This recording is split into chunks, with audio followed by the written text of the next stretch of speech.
Le contexte est porteur, mais les pressions tarifaires toujours plus fortes pèseront sur le marché du diagnostic in vitro, comme on peut l'apprendre dans l'étude que Xerfi vient de publier sur le secteur. D'un côté, l'environnement est favorable avec un taux de natalité élevé, le vieillissement de la population, la multiplication des maladies chroniques ou les politiques publiques en faveur du dépistage. Mais de l'autre, la concentration des laboratoires de biologie médicale participe à la paralysie du marché. Une concentration qui a accéléré l'apparition d'oligopoles de biologie médicale, mais aussi de groupements régionaux et nationaux. Au final, les experts de Xerfi anticipent un repli du marché en 2015.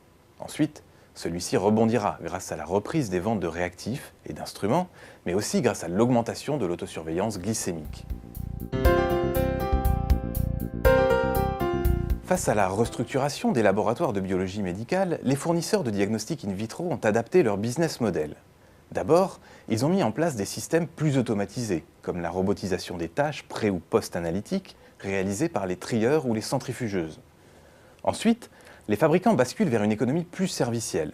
Je veux dire par là qu'ils se positionnent désormais en fournisseurs de solutions de diagnostic in vitro. Pour étendre leur parc d'automates, stimuler le renouvellement des appareils et introduire des contrats de long terme, ce sont de plus en plus les fabricants et non les laboratoires qui supportent les coûts des placements d'automates.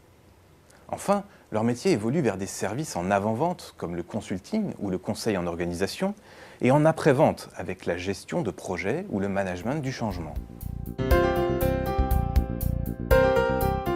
Face à une concurrence internationale grandissante, les opérateurs ne restent pas non plus inactifs. C'est